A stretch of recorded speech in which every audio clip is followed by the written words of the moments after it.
अऊज़ु बिल्लाहि मिनश्शैतानिर्रजीम। बिस्मिल्लाहिर्रहमानिर्रहीम।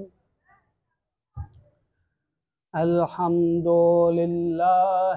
रब्बिल आलमीन। वस्सलातु वस्सलामु अला सय्यदिना बिल क़ासिमिल मुस्तफ़ा मुहम्मद। अल्लाहुम्मा सल्लि अला मुहम्मद व आले मुहम्मद व अला आलिहि त्तय्यबीन अत्ताहिरीन अल-मअसूमीन अल-मुंतजबीन वल्लअनतु दाइमतु अला अअदाइहिम अजमईन मिनल आना इला क़ियामि यौमिद्दीन। अम्मा बअदु फ़क़द क़ाल अल्लाहु तआला फ़ी किताबिहिल मजीद। बिस्मिल्लाहिर्रहमानिर्रहीम। इन्नल्लाह ला युग़य्यिरु मा बिक़ौमिन हत्ता युग़य्यिरु मा बिअन्फुसिहिम। सलवात अल्लाहुम्मा सल्लि अला मुहम्मद व आले मुहम्मद। 2 दिन से हम एक मौजू पर गुफ्तगू कर रहे हैं और उसका इस आयत से भी जो इर्तिबात है वो भी मैंने बयान किया। एक और बार तकरार करता हूँ, सूरह राद की 11वीं नंबर आयत, जिसमें खुदा फरमाते हैं इन्नल्लाह ला युग़य्यिरु मा बिक़ौमिन हत्ता युग़य्यिरु मा बिअन्फुसिहिम, कि बेतहक़ीक़ खुदा तब तक किसी कौम के हालात नहीं बदलता जब तक वो खुद अपने हालात नहीं बदलते। मेरा जो मौजू था वो था कि इमाम हुसैन अलैहिस्सलाम ने अल्लाहुम्मा सल्लि अला मुहम्मद व आले मुहम्मद, इमाम ने अपने ज़माने के मुआशरे पर क्या असर डाला और वो असर हम अगर अपने अंदर लाना चाहते हैं तो इस आयत के मुताबिक हमें अपने हालात ख़ुद बदलना होंगे, हमें मेहनत करनी होगी, क़ुरबानी देनी होगी, और क़ुरबानी के बग़ैर कुछ हासिल नहीं होता। तो वो जो असर इमाम ने अपने ज़माने के मुआशरे में डाला वो अगर अपने अंदर हम लाना चाहते हैं तो इस आयत के मुताबिक हमें क़ुरबानी देनी होगी। तो ये मौजू था और इसका इस आयत से ये इर्तिबात था। कल वाली मजलिस में मैंने बताया कि आसार इमाम हुसैन में से एक जो अहम असर था वो था असर एतक़ादी, यानी मौला ने अपने ज़माने में ये महसूस किया कि ये जो मलऊन कुर्सी पे सवार हुआ है इस्लामी हुकूमत के, जो ज़बरदस्ती उसने एक हुकूमत कायम की, उसके जो अफकार थे वो वहयानी होने के ख़िलाफ़ थे, यानी वो खुदा के वही का इनकारी था। और मौला इसके ख़िलाफ़ क़याम करते हैं और एक एतक़ादी बदलाव लाने की कोशिश करते हैं, जिसकी फिर मैंने आपको कई मिसाल भी बताए कि कैसे एतक़ादी बदलाव आ जाता है एक मंज़र को देखकर। तो ये एतक़ादी बदलाव जिसके बारे में हमने कल बात की, ये क्यों मुहिम है, अक़ीदे का दुरुस्त होना क्यों मुहिम है। तो ये जहन में रखें कि हमारे जो भी अमाल हैं, चाहे वो नमाज हो, रोज़ा, ज़कात या चाहे अज़ादारी, ये सब के सब आपके अक़ीदे पर डिपेंडेंट हैं। अगर आपके अक़ीदे में कहीं ख़राबी होगी तो ये सारे अमाल आपके बेकार हो सकते हैं। अगर कोई मुशरिकाना सोच रख के नमाज पढ़ता है तो उसकी नमाज किसी काम की नहीं है, भले वो बेहतरीन तरीके से वुज़ू भी करे, बेहतरीन मखारिज से भी नमाज पढ़ ले, लेकिन कहीं उसके दिल में कहीं शिर्क बैठा हुआ है तो वो उसकी नमाज किसी काम की नहीं है। इसी तरीके से कोई अगर अहल बैत से बुग़्ज़ रखता है और फिर अज़ादारी करता है, नमाज पढ़ता है, हज करता है, ये सारे उसके अमाल बेकार हैं। जब तक आपके अक़ीदे में दुरुस्तगी नहीं है आपके अमाल कभी दुरुस्त नहीं हो सकते। अक़ीदे का इर्तिबात उसूल दीन के साथ है और अमाल का इर्तिबात फ़ुरूए दीन के साथ है। तो फ़ुरूए दीन उसूल दीन पर डिपेंडेंट है। उसूल दीन हमारे शियों के 5 उसूल दीन हैं, तौहीद है, नबूवत है, इमामत है, मुआद और अदल इलाही, 5 हमारे उसूल दीन है। इन्हीं पर सारे अमाल मुतवक्किफ़ हैं। इन 5 में से किसी में भी कोई भी खराबी आ गई सारे अमाल बेकार जा सकते हैं। अज़ादारी भी फ़ुरूए दीन में शामिल है, क्योंकि फ़ुरूए दीन में से 2 फ़र्ज़ तवल्ली और तबर्री हैं, अज़ादारी उनमें शामिल है। तो अज़ादारी फ़ुरूए दीन में से है और उसूल दीन पर डिपेंडेंट है। अगर कोई तौहीद में कहीं गड़बड़ कर दे तो उसके सारे अमाल बेकार हैं। कोई नबूवत में अगर इनकारी हो जाए सारे अमाल उसके बेकार।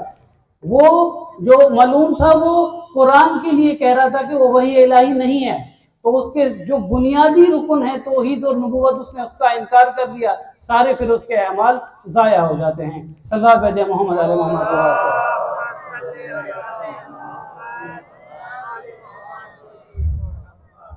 वाक़े करबला, क्योंकि सारा मौजू ही वाक़े करबला पर डिपेंड है, तो उसके बारे में एक नुक्ता कि वाक़े करबला कमियत के एतबार से महदूद है लेकिन कैफियत के एतबार से लामहदूद है। कैफियत और कमियत की शायद कोई माना ना समझे। कैफियत और कमियत यानी कमियत यानी क्वांटिटी, कैफियत यानी क्वालिटी। अगर वाक़े करबला की क्वांटिटी महदूद है, यानी क्या क्वांटिटी महदूद है? लश्कर में सिर्फ 72 लोग हैं, एक सरजमीन करबला है जिसमें एक दिन में ये वाक़या हुआ है।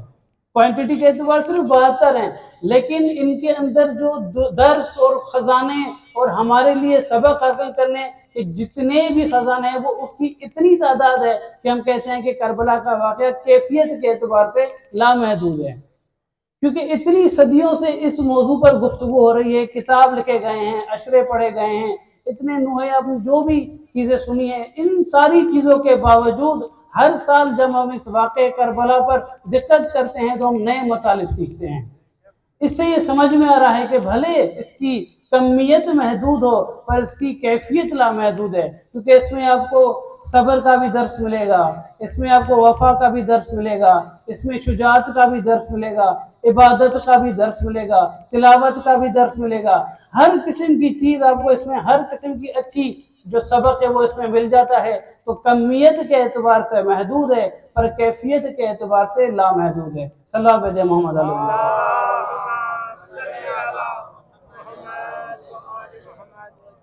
इसी तरह वाक़े करबला एक दो रुखी वाक़या है। दो रुखी वाक़या यानी क्या? यानी जैसे एक सिक्के के दो रुख होते हैं, जब तक आप दोनों रुख नहीं देखते तो उस सिक्के को आप पूरी तरह से दर्क नहीं कर सकते। या एक पेज के दो तरफ होते हैं, जब तक दोनों तरफ को आप नहीं देखते आप उस पेज को पूरी तरह से दर्क नहीं कर सकते।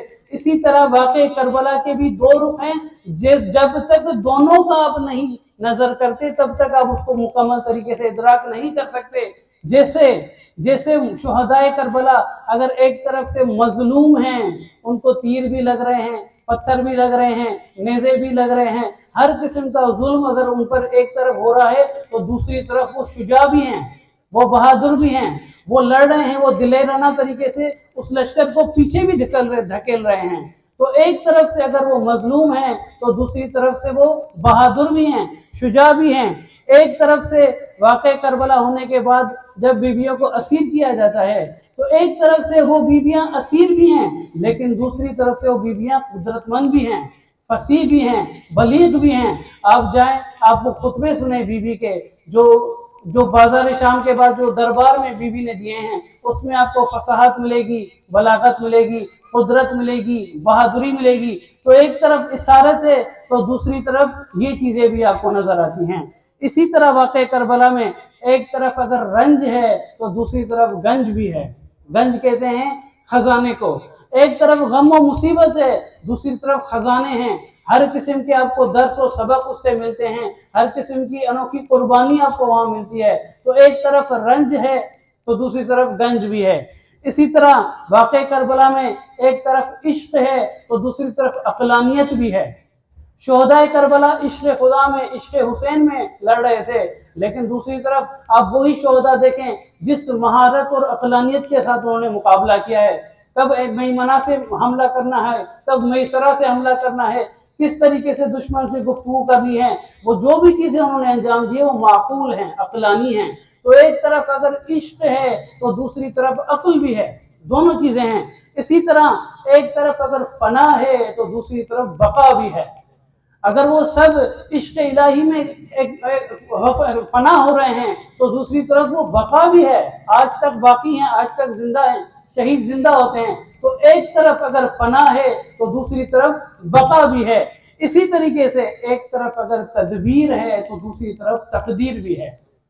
तदबीर यानी क्या? मुदब्बिराना तरीके से चीजों को लीड करना, जैसे मौला हुसैन ने ऐसे ही किया था। मुदब्बिराना तरीके से हर खेमे लगाने से लेके जंग लड़ने तक हर जगह पर इमाम ने तदबीर और मुदब्बिराना तरीके से फैसले किए हैं। लेकिन दूसरी तरफ तकदीर में शहादत भी लिखी थी। तो एक तरफ तदबीर है तो दूसरी तरफ तकदीर भी है। तो इसी तरह शोहदाए करबला एक तरफ बहादुर भी हैं, जंगजू भी हैं, तो दूसरी तरफ कारी कुरान भी हैं, इबादत गुजार भी हैं, नमाजी भी हैं, तहज्जुद गुजार भी हैं। तो आपको दोनों चीजों को नजर में रखना होगा। जब तक आप दोनों चीजों को नजर में नहीं रखेंगे, आप वाक़े करबला को मुकम्मल तरीके से दर्क नहीं कर सकते। शोहदा की बहादुरी भी जहन में हो और उनकी शब आशूर की इबादत भी जहन में हो। कि रावी कहता है कि शब आशूर जब ये शोहदा तिलावत और किरात में मशगूल थे, तो एक फिजा में ऐसी सदा फैल गई जैसे शहद की मक्खी के जो जमजमे होते हैं, इस तरीके से पूरी फिजा में उनकी सदा फैल गई थी। इतनी वो किरात और तिलावत कर रहे थे। सल्लल्लाहु अलैहि मोहम्मद अले मोहम्मद की बात।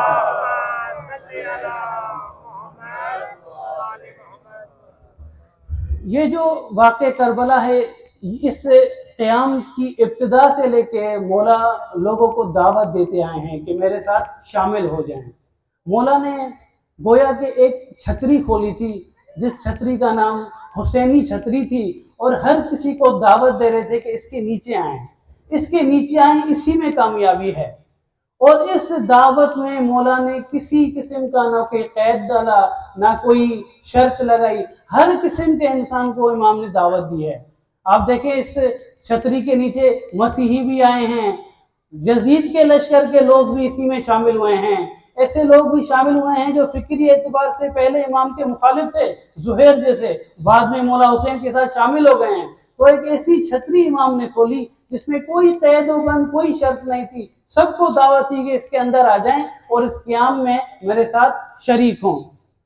मौला के ये जुमला मारूफ है, हल मिन दाब्बिन यदुब्बु अन हरम रसूलिल्लाह। मौला फरमाते हैं, है कोई जो इस रसूल के खानदान का दिफा कर सके?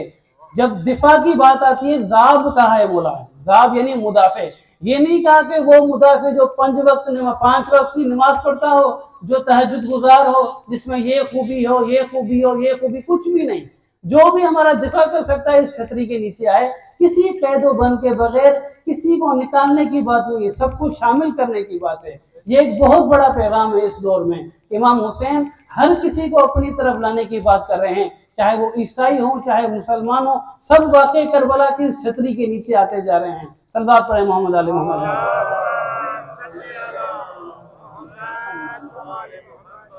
इसी आम दावत की वजह से इस लश्कर में आपको मुख्तलिफ किस्म के लोग मिलेंगे। इसमें बूढ़े भी मिलेंगे, सहाबी भी मिलेंगे, इसमें नौजवान भी मिलेंगे, इसमें शिशमाहे भी मिलेंगे, इसमें हर किस्म के लोग जो कुछ दिन पहले ईसाई थे वो भी यहाँ पर मोमिन बन गए। तो हर किस्म के जो लोग शामिल हो रहे हैं, क्योंकि मौला की जो दावत थी वो एक आम दावत थी। मौला ने कोई कैद व बंद नहीं डाला था।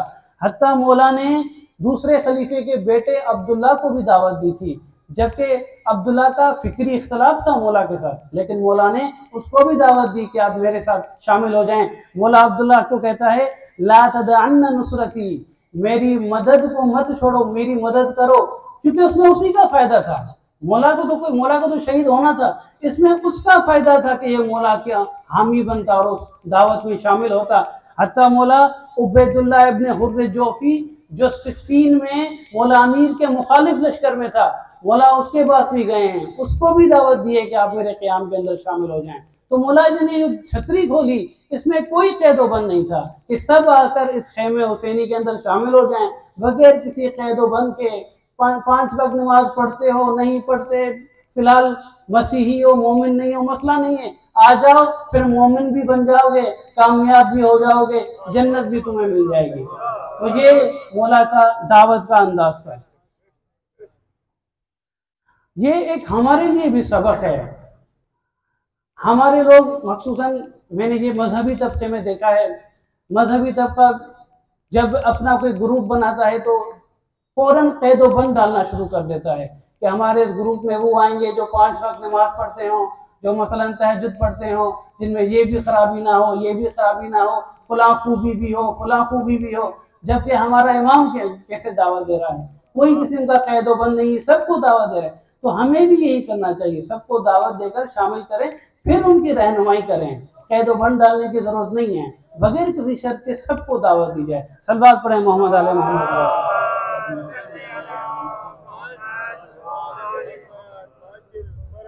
ये जो इस खेमे हुसैनी में अंदर शामिल हो गए ना, ये सिर्फ मौला हुसैन के मददगार नहीं हैं, ये पैगंबर के भी मददगार हैं, ये फातिमा ज़हरा सलाम अलैहा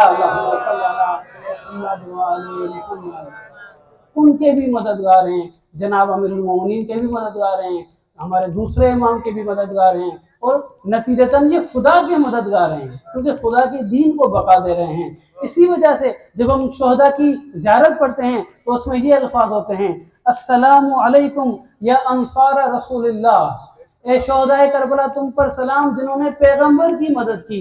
फिर कहते हैं या अंसार अमीरुल मोमिनीन, ए अमीरुल मोमिनीन के अंसार, या अंसार फातिमा ज़हरा सलाम अलैहा अल्लाहुम्मा सल्ली अला मुहम्मद व आले मुहम्मद अज्जिल फरजहुम, या अंसार अल हसन इब्न अली, ए हसन इब्न अली के अंसार। तो हम सब के लिए हम मानते हैं ये सारे अहले बैत के मददगार थे। और फिर आखिर में हम क्या कहते हैं, तिब्तुम वल्लाह, बेतहकीक खुदा की कसम तुम पाकीज़ा हो। और फिर कहते हैं फुज तुम लोग कामयाब हो गए। और फिर आखिर में ये जुमला भी कहते हैं, या लैतनी कुन्तु मअकुम फअफूज़ फौज़न अज़ीमा, जैसे तुम कामयाब हुए हो, काश भी हम भी तुम्हारे साथ होते तो हम भी तुम्हारी तरह कामयाब होते। तो ये जुमले हम शुहदाए करबला के बारे में कहते हैं। ये जो शुहदाए करबला थे, इनके लिए ये मानना है कि ये एक दर्ज असामी थे, एक ऐसे नाम थे जो लिखे गए थे, जिनको इस कारवान हुसैनी में शामिल होना था, वरना अब्दुल्ला इब्ने अब्बास जैसे सहाबी भी इससे दूर रह गए, क्योंकि नाम जिनका दर्ज था, जिनको पहुंचना था, वो पहुंच गए। वो कैसे कैसे पहुंचे हैं मैं आपको अगली मजालिस में बताऊंगा कि कौन कैसे कहाँ से किस तरीके से पहुंचा है, वो खुद एक दीदनी चीज़ है। उसके बाद ये जो मैं मौजू आगे लेकर चल रहा हूँ, ये मौजू जिसका मकसद ही ये था कि हम किसी तरीके से वो जो असर हुसैनी है उसको अपने अंदर ला सके, ये हमारा मकसद था इस मौजू से। इस असर को दर्द करने के लिए ज़रूरी है कि ये जो खेमा, ये जो छतरी मौला ने खोली थी और सबको शामिल किया, इसके अंदर जो शामिल हुए हैं ना शोहदा, जो अंसार और रसूलुल्लाह हैं, जो इनकी सिफात को समझने की ज़रूरत है, इनकी खासियतों को समझने की ज़रूरत है। एक बार हम इनकी सिफात को, इनकी खासियतों को समझ गए और फिर वो हम अपने अंदर लेकर आए, तो हम भी इस छतरी के नीचे जा सकते हैं। और हमारा मकसद भी यही है। आशूर और इसका मुहर्रम में जो भी हम मजालिस करते हैं, हम क्यों करते हैं, इन शुहदा जैसा उनकी तरह वफादार बनना चाहते हैं ना, जैसे इन्होंने वफा की, हम भी उन्हीं की तरह वफा करना चाहते हैं। तो अगर हम चाहते हैं उनके साथ खेमे में शरीक हों, तो फिर उनकी खासियतों को, उनकी सिफतों को जानना ज़रूरी है, ताकि वो सिफतें हम अपने अंदर लाएं और इनके साथ खेमे हुसैनी में शामिल हो जाएं। तो अब जो भी मेरी मजालिस होंगी वो इन्हीं की सिफात, इन्हीं की खासियतों के समझने के बारे में होंगी। सल्लल्लाहु अलैहि वसल्लम।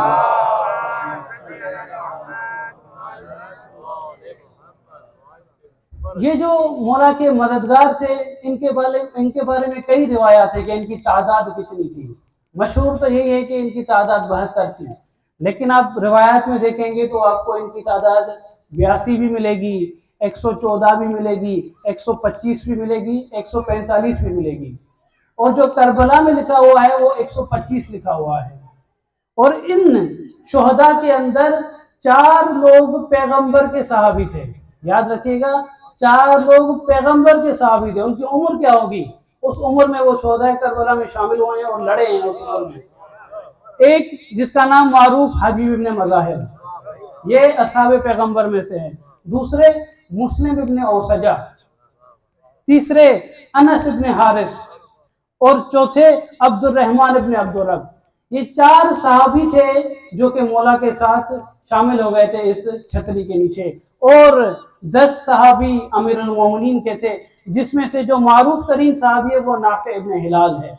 नाफे इब्ने हिलाल जो मौला अमीर के साथ रहे पूरी जिंदगी, उन्होंने मौला हुसैन के साथ भी वफादारी की है। इसके अंदर और भी थे, जिसके एक का नाम जुंदुब था, एक का नाम हज्जाज इब्ने मसरूक था, एक का नाम नईम इब्ने अजलान अंसारी था, तो ये 10 सहाबी मौला आमिर के वो भी इन शोहदा में शामिल हैं। उसके बाद 18 इसके अंदर बनु हाशिम के लोग थे। 18 लोग बनु हाशिम के थे, जिसमें से 6 फर्जंद मौला आमिर के थे। 6 फर्जंद मौला आमिर के थे, 7 फर्जंद हजरत अकील के थे, 3 फर्जंद मौला हसन के थे और 2 फर्जंद मौला हुसैन के थे, शरद अली अकबर और शरद अली असगर। 18 बनु हाशिम के लोग इस शोहदा करबला में शामिल थे और बाकी जो थे वो असहाब इमाम हसन और असहाब इमाम हुसैन थे।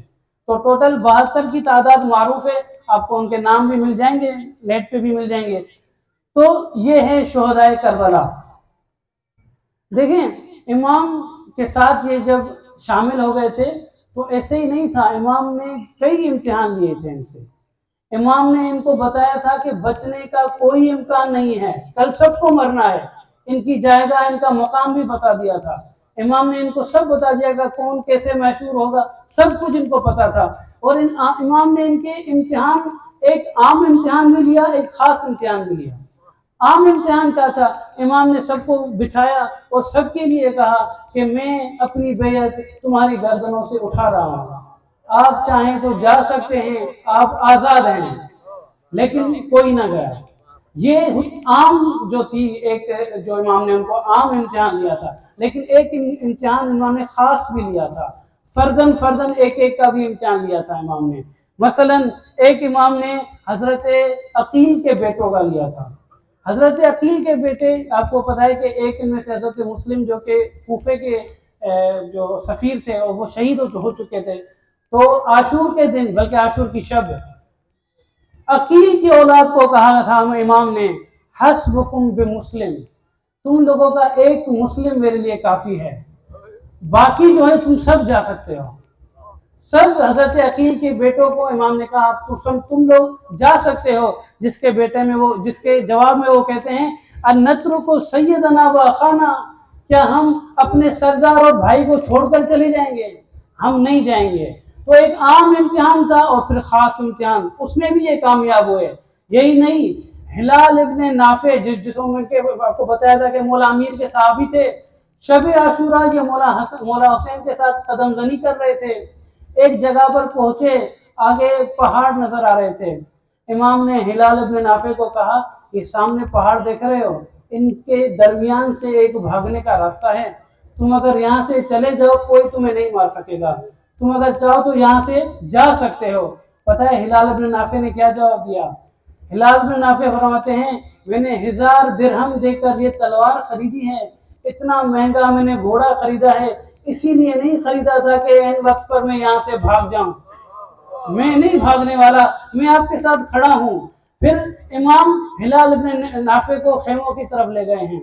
ये जो मैं कहता हूँ ना कि मौला ने मुदब्बिराना तरीके से हर चीज को लीड किया है। जब खेमे भी इमाम ने लगाए हैं, पहले असहाब के खेमे हैं, फिर बनु हाशिम के खेमे हैं और बीच में बीबियों के खेमे हैं। एक चांद की तरह ऐसे खेमे थे और उन खेमों के पीछे झाड़ियां थी ताकि कोई पीछे से हमला ना कर सके। तो इमाम जब हिलाल इब्ने नाफे को बीबियों के खेमे के नजदीक लेकर गए हैं और मौला खुद बीबी ज़ैनब के खेमे के अंदर गए हैं, तो वहां पर उन मौला की बीबी से गुफ्तगू हुई है। बीबी बहुत परेशान थी। बीबी ने मौला से पूछा कि जो 72 बच्चे हैं कहीं ये भी छोड़ के ना चले जाएं, मुझे परेशानी है कि कल शायद ये भी छोड़कर ना चले जाएं। तो मौला जवाब में कहते हैं, या उख्ता बलऊ तो हम, मैंने इन सब का इम्तिहान लिया है, मैंने तरह तरह से इनका इम्तिहान लिया है, इनमें से कोई हमें छोड़कर नहीं जाएगा। लेकिन बीवी फिर भी परेशान थी। तो हिलाल इब्ने नाफे बाहर से ये सुन रहा था। ये उसने महसूस किया कि बीवियां क्योंकि परेशान है, तो फौरन हबीब इब्ने मज़ाहिर को जाके बताता है। हबीब इब्ने मज़ाहिर को जब जाके बताता है तो हबीब इब्ने मज़ाहिर खेमे से निकलते हैं और एक सदा बुलंद करते हैं, जिसके बाद सारे मर्द बाहर निकलते हैं। तो कहते हैं, तुम में से जो बनु हाशिम के लोग हैं वो सब खेमों के अंदर जाएं, बाकी जो असहाब है वो यहाँ पर रुकें। जब सब जमा हो जाते हैं असहाब, तो बीबियों से खिताब करके हज़रत हबीब इब्ने मज़ाहिर कहते हैं कि हम अभी भी अपनी जान देने के लिए तैयार बैठे हैं। इमाम ने हमें कहा है कि आशूर की रात सब्र करना है, आशूर के दिन जंग करनी है, तभी हम इंतजार कर रहे हैं, वरना अगर तुम अभी भी हमें कहो तो हम जा सकते हैं, हम अपनी जान देने के लिए राजी हैं।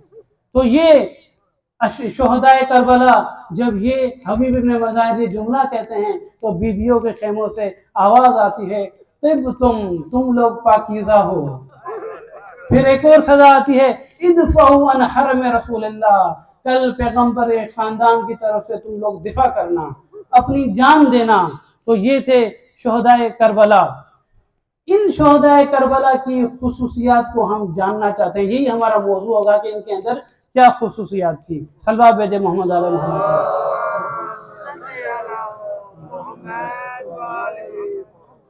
इनकी खुसूसियात जानने का बेहतरीन तरीका खुद अहले बैत हैं, वो ही हमें बताएंगे कि इनके अंदर क्या खुसूसियात हैं।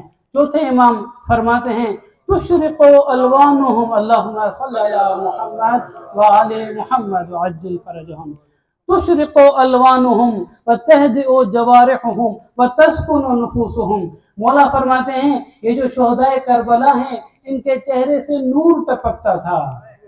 फिर मौला फरमाते हैं, इनके जवारे, इनके आज़ा और इनके नफूस सुकून रखते थे, इत्मीनान रखते थे।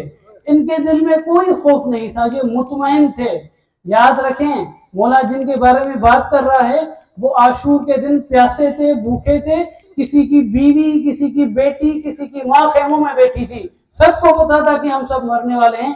उनके बारे में इमाम फरमा रहे हैं कि उनके दिल में सुकून था।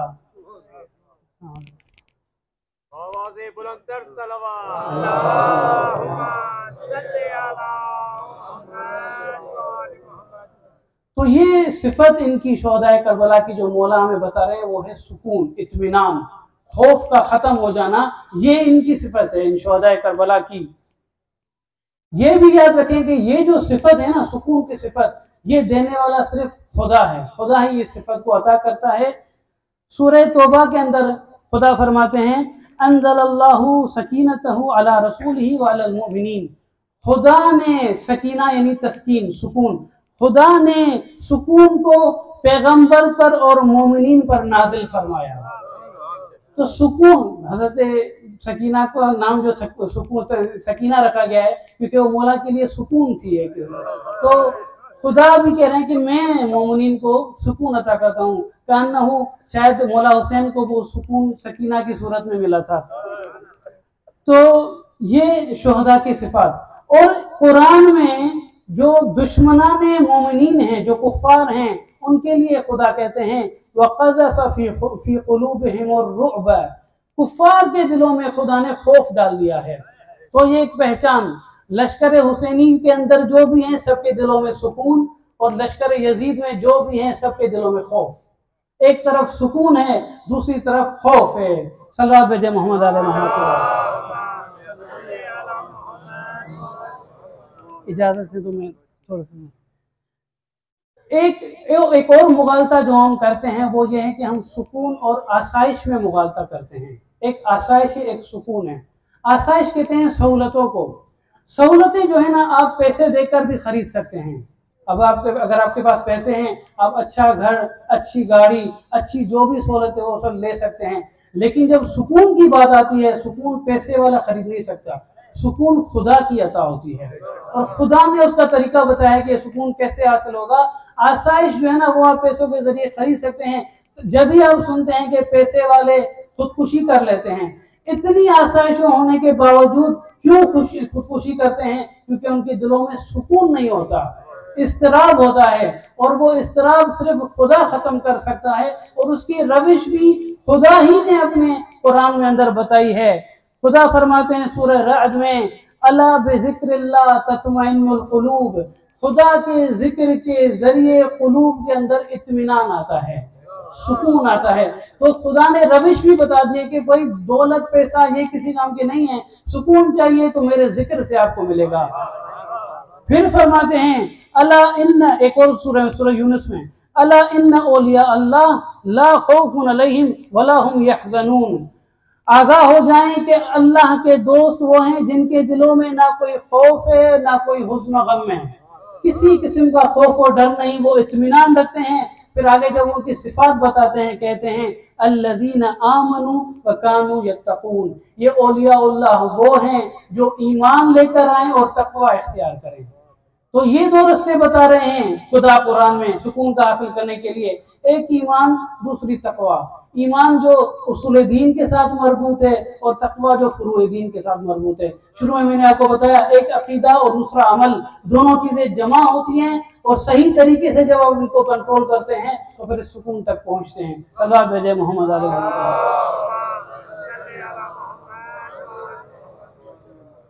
तो ये जो शहदाए करबला थे ये उस औलियाउल्लाह के दर्जे तक पहुंच चुके थे।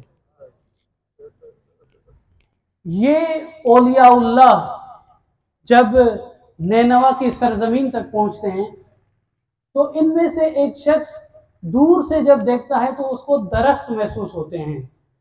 उस जमाने में जब सहरा में सफर किया जाता था तो दूर से जब दरख्त नजर आते थे तो उसका लाजमा पानी भी था, तो पानी की वजह से खुशी में फिर नारे लगाते थे। तो एक शख्स ने तकबीर लगाई, ये देखिए समझ कर कि आगे दरख्त नजर आ रहे हैं।